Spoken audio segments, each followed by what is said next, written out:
तो एक ऐसे ऑनलाइन गेम के बारे में सोचिए जिसके नियम किसी दूसरे राज्य की सीमा पार करते ही एकदम से बदल जाते हों। हाँ, मतलब वो तो किसी भी खिलाड़ी या गेमिंग कंपनी के लिए एक बुरे सपने जैसा है।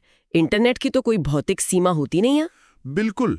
और इसी उलझन को सुलझाने के लिए आज की इस गहरी चर्चा में हम 1 मई 2026 से लागू होने वाले ऑनलाइन गेमिंग संवर्धन और विनियमन नियम के दस्तावेजों को खंगाल रहे हैं जो मीटी ने जारी किए हैं। हाँ वही। तो आज का हमारा मकसद ये डिकोड करना है कि कैसे ये नया राष्ट्रीय ढांचा अलग अलग राज्यों के जो बिखरे हुए कानून थे ना उनको हमेशा के लिए खत्म कर रहा है। तो चलिए इसकी तह तक जाते हैं। देखिए, इस पूरे राष्ट्रीय ढांचे का जो केंद्र है ना, वो भारतीय ऑनलाइन गेमिंग प्राधिकरण है, जिसे हम OJI कह रहे हैं। ये खेलों को मुख्य रूप से 3 हिस्सों में बांटता है। अच्छा, वो 3 हिस्से कौन से हैं? पहला है ऑनलाइन मनी गेम्स, जो कि अब पूरी तरह से प्रतिबंधित हैं। दूसरा है ऑनलाइन सोशल गेम्स और तीसरा ई स्पोर्ट्स। तो दस्तावेजों में लिखा है कि रजिस्ट्रेशन सिर्फ ई स्पोर्ट्स या कुछ खास श्रेणियों के लिए ही जरूरी है।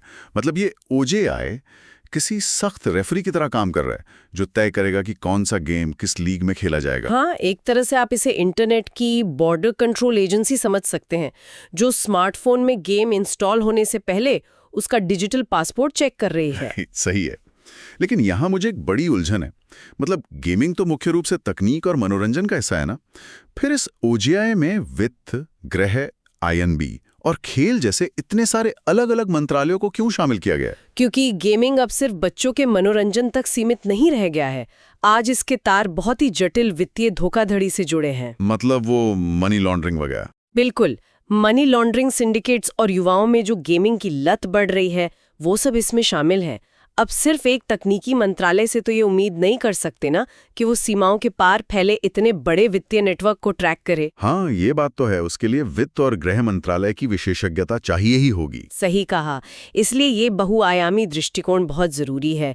ये गेमिंग को सिर्फ सॉफ्टवेयर नहीं बल्कि एक जटिल वित्तीय नेटवर्क मानता है। ठीक है, कागज पर तो ये बहुत अच्छा लगता है कि चलो किसी चीज को अवैध घोषित कर दिया, लेकिन इंटरनेट तो इतना विशाल है, यहाँ इन नियमों को असल में लागू कैसे करेंगे? इसके लिए नियमों में बहुत सी चीजें दी गई हैं, जैसे आयु सत्यापन, समय की पाबंदी, पेरेंटल कंट्रोल और सबसे जरूरी डेटा लोकलाइजेशन। एक मिनट, डेटा लोकलाइजेशन मतलब क्या अब साधारण लूडो खेलने के लिए भी KYC करवानी पड़ेगी? अरे नहीं, साधारण सोशल गेम्स के लिए नहीं, लेकिन जहां भी पैसों का लेन देन होगा या संवेदनशील डेटा लिया जाएगा, वहां यह अनिवार्य है। अच्छा, मतलब जहां वित्तीय रिस्क है वहां सख्ती ज्यादा है। हाँ, और डेटा लोकलाइजेशन से ये पक्का होता है कि भारतीय यूजर्स का डेटा भारत के ही सर्वर पर रहे, ताकि कोई विदेशी कंपनी उसका गलत इस्तेमाल ना कर सके। ये तो बढ़िया है। लेकिन मुझे दस्तावेज का सबसे चौंकाने वाला हिस्सा आगे मिला। जो प्रतिबंधित रियल मनी गेम्स हैं, उनको रोकने के लिए अब बैंक और पेमेंट गेटवे लेनदेन से पहले गेम की वैधता जांचेंगे। मतलब बैंक इंटरनेट की पुलिसिंग कैसे कर सकते हैं? देखिए, यही तो इस ढांचे का सबसे बड़ा मास्टर स्ट्रोक है। इंटरनेट पर हर एक अवैध ऐप का URL ढूंढना और ब्लॉक करना तो असंभव है ना? हाँ, वो तो अपना रूप बदलते रहते हैं, एक वायरस की तरह। बिल्कुल, एक बंद करो तो दूसरा आ जाता है। लेकिन हर व्यवसाय को चलने के लिए पैसों की तो जरूरत होती ही है। बिना पैसे के तो कोई बिजनेस नहीं चलेगा। तो ये नियम सीधे भुगतान स्तर यानी पेमेंट लेयर को ही एक हथियार में बदल देते हैं। ओह, मतलब अगर बैंक उस अवैध ऐप के मर्चेंट ID को ब्लॉक कर दें तो बात ही खत्म। एकदम सही पकड़े। फिर कोई भी यूजर ना तो उसमें पैसे जमा कर पाएगा और ना ही जीती हुई रकम निकाल पाएगा। पैसों की सप्लाई कटते ही उनका पूरा बिजनेस मॉडल ताश के पत्तों की तरह ढह जाएगा। क्या बात है। मतलब वो ऐप को इंटरनेट पर नहीं ढूंढ रहे हैं, वो सीधा उसका डिजिटल वॉलेट फ्रीज कर रहे हैं। ये तो बहुत ही अचूक तरीका है। हाँ, और इसी वजह से विज्ञापनों और सुरक्षा जोखिमों के साथ विकसित हो रहा ये नियमन पूरे डिजिटल क्षेत्र के लिए एक मिसाल बन रहा है। अब वो राज्य दर राज्य नियम बदलने वाला भ्रम पूरी तरह खत्म हो जाएगा। बिल्कुल, एक राष्ट्रीय ढांचा सब कुछ साफ कर रहा है। लेकिन ये चर्चा हमें एक बहुत बड़े सवाल पर लाकर छोड़ती है।